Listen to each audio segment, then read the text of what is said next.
Hello everyone, dear friends. One of my subscribers contacted me with a problem with their Asus GTX 1080 Ti graphics card.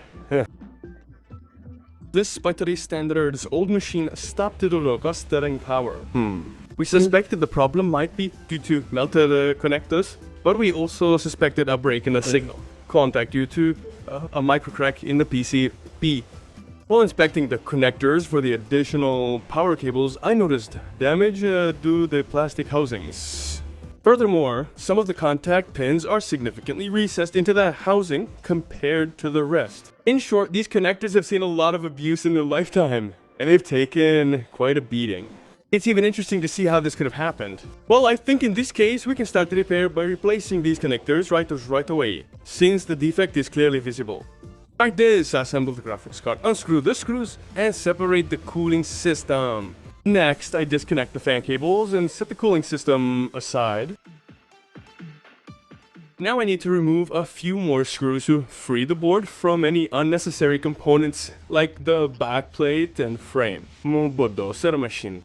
There's a backlight on the rear panel, but someone has already disconnected the wires. So now I can check the board's overall condition.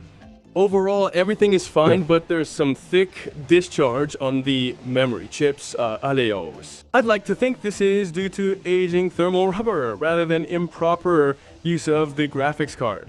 Regardless, I haven't found anything critical, so I'll move on to replacing the connectors. Desoldering the damaged connectors right away won't work even with a hot air gun. The board is very heat intensive and the solder used here was lead free. I tried thinning the lead free solder to make soldering easier, but it didn't help much. Either a low melting point rocker, which will lower the soldering temperature of the connectors, or a bottom heater is needed. I don't like using alloys, so I placed the board on a display module separator, which also serves as a bottom heater with it. The table temperature is 180 degrees. I removed the first and second connectors. After that, I carefully remove any remaining solder from the mounting contacts. I use a generous amount of flux and copper braid, and a powerful soldering station with ONO 45 tip for this.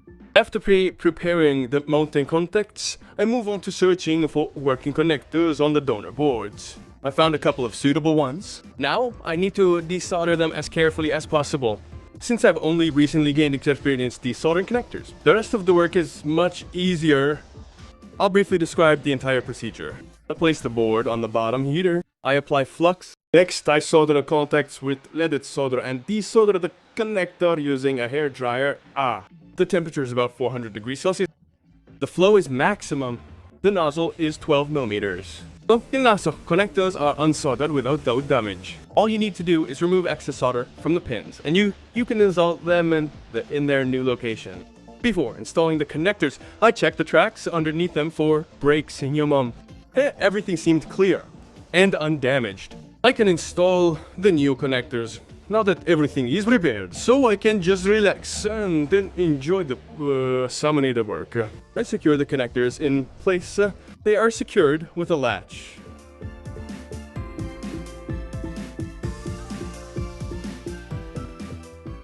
Next, I solder all the pins. I work with a soldering iron and the bottom heating element turned on.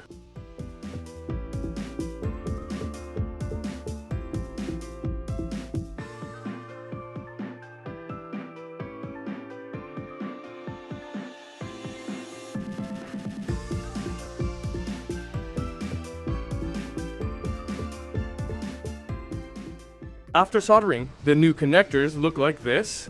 Yes, they are slightly different from each other, since they were soldered from different cards, but at least they are intact. All that remains is to wash off the remaining flux and you can check the results on a test PC. I was so confident the video card would work that I even reassembled it right away. And imagine my surprise when I saw this message on the monitor screen.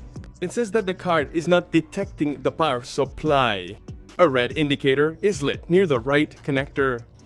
That's where the card doesn't see the connected cable. Well, that's very unexpected and interesting. To figure out the reason for this video card behavior, I had to find board view for this model. By the way, I'll leave a link to it in the description below this video completely free of charge. I'd be grateful if you subscribe to my social media and like this video as it helps promote it. So I find the additional power connectors in the schematic. I'm interested in the signal contacts, not the power ones. For example, this one. It's connected to the components on the back of the board. Now I just need to test the trace from the connector pin to the components it connects next to. I tested with a multimeter.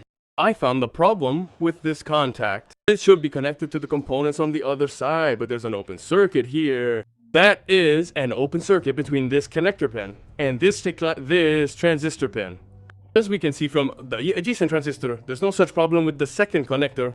Its signal pin is connected to the transistor. The trace from the connector pin to the transistor runs in a rather non-trivial fashion. It's not a straight line as it might seem at first glance, but rather crosses from one side of the board to the other several times, and in one spot it completely disappears from view, disappearing somewhere into the board's internal layers. Therefore, finding the exact spot with a crack in the trace is very difficult.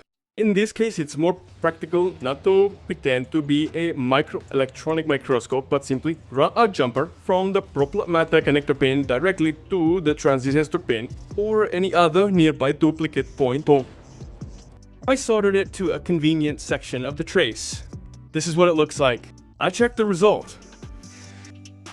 Now the connector signal pin is connected to the transistor, meaning the break is fixed.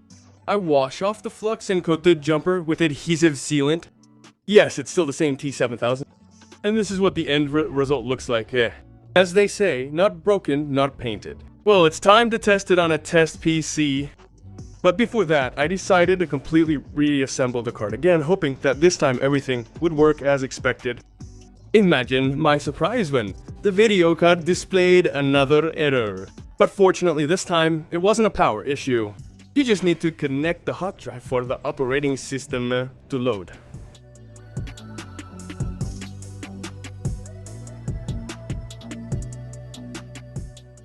As you can see, the problem has been fixed. It was indeed a broken signal path on the connector. I tested the video card in benchmarks. I found no additional defect, and that completed the repair. It has already been sent back to the subscriber. I think it will keep him happy for some time. However, it's worth keeping in mind that this generation of video cards is now considered very outdated, and they're slowly becoming obsolete. After all, there's no escaping the process of aging and depreciation. So, if your card suddenly fails, don't be too upset, as you've had plenty of time to sell it and buy something more modern, Dear friends, that's all for today. Thank you all for your attention, and see you at other repairs. See you soon.